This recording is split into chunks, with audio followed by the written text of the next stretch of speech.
TV Artilheiro. Bom, assim, boa tarde novamente. Claro que o resultado foi excelente para vocês, mais uma vitória fora de casa e até importante se recuperar depois de um resultado negativo, né? O time vinha muito bem no campeonato, 9 jogos sem derrotas. Agora eu queria que você falasse para a gente o que você mais gostou em termos de atuação. Assim. Claro que o resultado é importante, repito, mas a atuação da equipe foi além do que você esperava hoje? Boa tarde a todos. Olha, eu tenho dois motivos para estar bem satisfeito além da vitória, né? Que é uma soma de pontos importante nessa fase do campeonato. Isso nos deixa muito próximo já do bloco de cima, que é um dos objetivos, obviamente. Mas eu apontaria duas coisas como fundamentais nessa vitória de hoje. O amadurecimento da equipe. Hoje nós temos um time bem maduro em campo, um time que sabe o que quer, que sabe a hora de gastar o tempo, sabe a hora de jogar. E importante também dizer, o segundo ponto, é que hoje a gente teve que alterar bastante a equipe em função do jogo de quarta-feira na chuva, com o campo molhado, e a equipe rendeu muito bem e correspondeu à expectativa que todos nós tínhamos, né? Então são dois pontos realmente que a gente tem que avaliar de uma forma muito positiva. Isso é ganho para a gente, ainda mais numa fase final de campeonato. Mancini, boa tarde, parabéns pela vitória. Obrigado. O América saiu para poder buscar duas vitórias, conseguiu uma, 50%. E você sempre falando que montar a equipe de acordo com o adversário. Você fez 7 modificações do jogo de quarta-feira para este jogo. Qual foi o ponto principal? Eu sei que a conversa também ajuda muito. E o Luxemburgo sempre diz o seguinte, tem o pijama treine, né? De repente, à noite, vai se conversando, espelhando o adversário. Gostaria que você falasse dessas mudanças que você fez, principalmente no ataque, ali que a gente até foi pego meio que de surpresa, Felipe Azevedo ficando no banco e vindo o Aloísio. No último jogo diante do Cuiabá, após a partida, eu te disse que nós tínhamos montado uma estratégia para as duas partidas, né? Eu sabia que hoje seria um jogo de mais contato, o time do Ceará é um time mais forte, então por isso eu seguraria Ricardo Silva de fora, Avelar de fora, o próprio Conte, que acabou jogando. Então, dentro da possibilidade de se montar duas estratégias, a gente achava que um time mais leve diante do Cuiabá e um time mais maduro, mais pesado hoje, encaixaria bem. Lá no jogo do Ceará, do Cuiabá, infelizmente a gente foi derrotado, mas nós tivemos volume de jogo para vencer a partida. A gente desperdiçou um pênalti, teve um gol anulado que até hoje a gente não entende como é que a linha não alcançou o atleta do Cuiabá, mas enfim... Eu acho que mais importante do que tudo isso é saber que todos os atletas hoje no elenco entendem bem, e eu tinha até alguns outros atletas que poderiam entrar, o caso do Luan Patrick, o caso do Zé Ricardo, atletas que não participaram dos 2 jogos, mas que poderiam ser úteis hoje também. Então eu fico feliz em falar sobre isso, porque este amadurecimento que hoje a gente tem visto do América é muito fruto daquilo que está acontecendo no dia a dia, dessa relação nossa aberta com os atletas, entendendo aquilo que eles podem fazer e eles entendendo aquilo que a gente pensa sempre como estratégia. Um jogo a gente entra de uma forma, outro jogo a gente entra de outra, então hoje a gente tem um elenco que sabe muito bem o significado dessa palavra estratégia, porque em cada jogo a gente tem atuado de uma forma. O time do Ceará, no primeiro tempo, usou muito os laterais e também os atacantes ali pelas beiradas. De alguma forma, num determinado momento, te preocupou, porque eles passavam muito rápido, tanto pelo Patrick como pelo Avelar.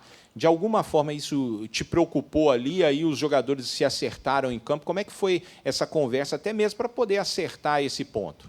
O Ceará, no início do jogo, ele fazia a inversão. O extremo vinha jogar entre o nosso lateral esquerdo e o quarto zagueiro, e o lateral ficava numa situação que não dava para o nosso zagueiro sair para fazer a marcação, nem para o nosso extremo marcar. que é uma maneira que a gente também tenta fazer em cima dos nossos adversários, né? E a gente teve um pouquinho de dificuldade para marcar, acertamos isso no intervalo, mas isso não me preocupou muito, porque eu tinha 2 jogadores altos e mais o Matheus dentro da área para exatamente cortar essa bola aérea. Nós sabíamos que o Ceará ia tentar, até porque está numa situação mais difícil, de pressão, então o quanto antes o jogador joga a bola dentro da área para ele, melhor. Há uma certa pressa na hora de se organizar uma jogada melhor, e eu percebi isso ao longo do jogo do Ceará, uma vontade muito grande de jogar a bola para a área. Mesmo quando o Jô entrou, nós tínhamos 2 jogadores da mesma estatura do Jô, e temos o Matheus, que também sai do gol. Então era uma jogada que nós já esperávamos e que não seria tão ruim, porque eu tenho uma sobra, eu tenho o goleiro que sai bem do gol, e eu tenho uma linha de meio campo formada hoje por Cal, Juninho e Alê, que já sabiam que essa bola poderia estourar, e o Juninho fez isso várias vezes, romper as linhas e levar a bola até a frente. Então era mais ou menos esperado isso daí, dentro da nossa estratégia. Nós acabamos tomando um gol numa bola que a gente ganha a primeira bola no alto, a bola bate entre o Juninho e o Vina e sobra para o Vina, ele acerta um chute indefensável. Mas é importante, quando você detecta alguma coisa no adversário, passa para os atletas, e no intervalo a gente teve chance de ajustar também. Mancini, quando você vai estudar o jogo, né, antes da partida, você analisa, claro, os aspectos técnicos do adversário e também o momento, o clima. Você foi treinador do Ceará, jogou também no Ceará e sabe da questão da pressão da torcida e tal. Naquele momento foi fundamental para vocês o gol e aquela pressão também do torcedor chateado. Você acredita que foi importante naquele momento também? O seu time soube também jogar dessa forma? Sem dúvida. O torcedor do Ceará pressionando o Ceará, e foi importante para vocês? Sem dúvida nenhuma. A gente sabia que o cenário do jogo, a atmosfera do estádio seria essa, com menos público do que o normal e com uma torcida impaciente. Então nós sabíamos que até 20 minutos iniciais a gente teria que ter uma calma necessária e também marcar o Ceará à frente. Nós fizemos isso, a gente no começo marcou o Ceará em cima, exatamente para gerar uma certa intranquilidade na equipe do Ceará, e o João Ricardo ter que ficar batendo as bolas longas, eu com 2 zagueiros altos, a tendência é que a gente ganhasse essa bola. Então tudo é montado em cima disso. O aspecto emocional, ele é muito importante, porque assim como uma torcida que lota um estádio joga junto com o time e tira mais dos jogadores, quando você está numa fase difícil, isso também acontece o contrário. Então nós sabíamos que haveria mais pressão em cima de alguns jogadores, e após a marcação do nosso gol, alguns atletas já começaram a ser perseguidos em campo. Nessa hora, a gente novamente subiu a marcação, exatamente para que gerasse maior instabilidade. Na segunda etapa, com a entrada do Vina, do John e do Jô, o Ceará recuperou um pouquinho a moral, porque são atletas mais acostumados, com um pouco mais de moral e tudo mais, e o jogo voltou a ficar duro. E aí houve o pênalti, a defesa do Matheus, e em seguida a gente fez o segundo gol, o que gerou ainda mais instabilidade. Infelizmente o gol do Ceará foi só no final do jogo, porque também isso daria a eles uma força extra na partida. Mancini, o América vai chegando naquela pontuação mágica que muitos matemáticos dizem, né? 45 pontos, estamos livres da Série B, do rebaixamento. O América está caminhando aí para conseguir essa pontuação, 45 pontos, vai para praticamente o 3º ano na Série A, 2021-22, e para o ano que vem, 23. Qual que é o sentimento do treinador Wagner Mancini estar neste momento? Você já falou sobre a renovação de contrato, mas do América, pela primeira vez, conseguindo, pelo 3º ano, praticamente, permanecer na Série A do Brasileiro. Ainda faltam alguns pontos, né? Mas a gente já está vivendo essa expectativa, porque ela tem que ser vivida, porque é um trabalho de dia a dia, Então, a gente conversa muito sobre isso. É um número que todos nós vamos atingir. E aí a gente passa para um outro objetivo, né? É importante dizer isso também, que é o objetivo inicial de todas as equipes que jogam o brasileiro, porque ninguém sabe como que a sua equipe vai reagir ao longo da competição, aquilo que vai acontecer. Muita gente acha que só algumas equipes que se preocupam com isso, e na verdade não são, são todas as equipes que querem atingir rapidamente essa pontuação para mudar de patamar, mudar de objetivo. É muito bom a gente falar sobre isso, porque o América é um time que vem se organizando fora de campo, se estruturando, a cada dia que passa não é só o time que dentro de campo tem atendido aquilo que todos nós esperamos, né? A diretoria, os funcionários, a gente tem que falar de tudo isso, de toda uma estrutura que está crescendo juntos, e isso é muito satisfatório, porque o nosso dia a dia no futebol, ele é um dia a dia de muito sacrifício, de muita coisa que você precisa deixar para trás, às vezes a família, às vezes os negócios e outras coisas que estão envolvidas sentimentalmente, que você tem que se desligar e focar no trabalho. E nós estamos focados exatamente nisso, em fazer mais um ano bem feito no América, para que a gente possa aí, vislumbrar esses 2 próximos anos, né, já que você citou a assinatura do contrato, como anos melhores ainda, especiais para o América. O América, este ano de 2022, teve a oportunidade de jogar Libertadores e América. E se tivesse, talvez, com o time que tem hoje amadurecido, talvez tivesse ido mais longe na competição. Então, são momentos do futebol marcantes, onde você tem que valorizar e tem que entender que todo mundo tem acesso a isso, desde que o trabalho seja bem feito, alinhado, com todo mundo remando para o mesmo lado. Bem, Mancini, curti muito essa vitória para cima do Ceará, mas na próxima quinta-feira já vem mais um jogo contra o São Paulo. Foram 3 jogos esse ano e foram 3 grandes jogos, podemos colocar assim. O América, por pouco, no último jogo, não levava para a cobrança de pênaltis ou até mesmo a classificação direta na Copa do Brasil. Como é que você vislumbra esse próximo encontro contra o São Paulo, que está jogando agora a Copa Sul-Americana?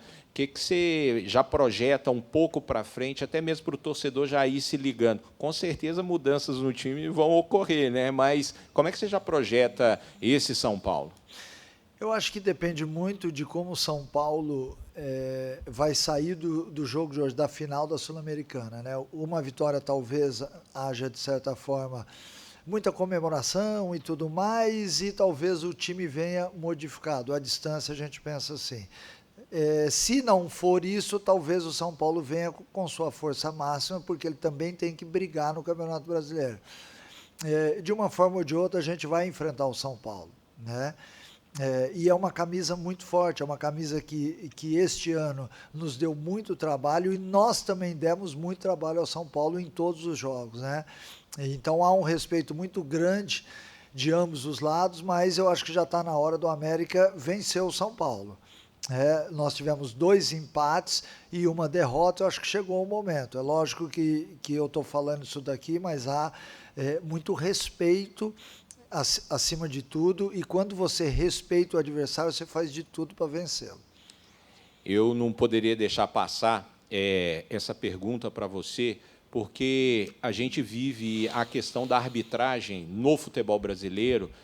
São muitas reclamações, há algumas arbitragens realmente que acabam não condizendo com o que a partida esperava, mas a Edna, pelo segundo jogo do América, jogando fora de Belo Horizonte, vamos lembrar, Caxias do Sul, que ela apitou também, havia uma certa pressão, porque o Juventude tá na zona de rebaixamento, estava numa situação complicada, e ela levou o jogo muito bem. E hoje aqui também o Ceará pressionado, a Edna mais uma vez foi muito bem. Gostaria que você falasse desse atual momento da Edna no futebol brasileiro. Para mim, a melhor árbitra do futebol brasileiro hoje, para mim, a Edna está despontando acima dos demais. A Edna fez uma atuação muito convincente, né?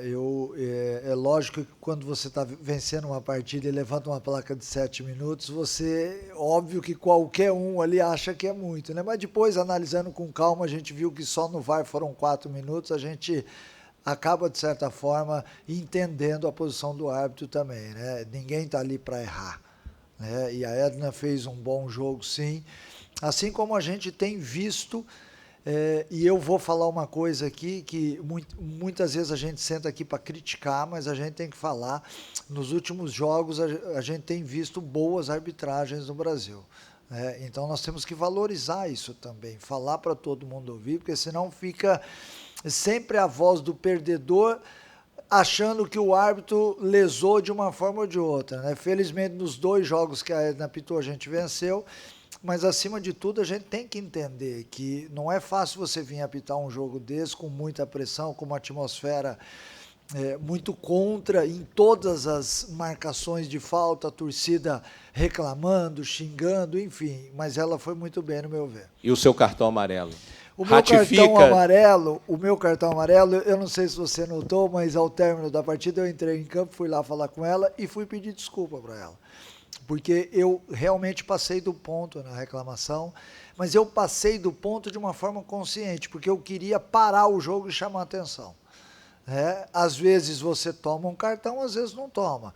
Eu queria realmente que ela, naquele momento, porque eu achei que não foi falta e era um lance de gol para o América, mas enfim, eu passei do ponto, ela me deu um amarelo, eu fui lá, me entendi com ela, a gente se dá muito bem.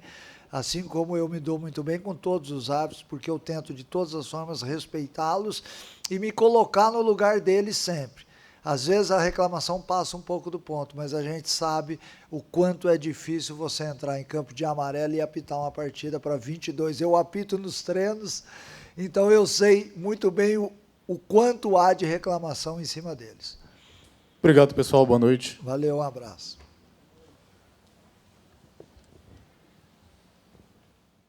TV Artilheiro.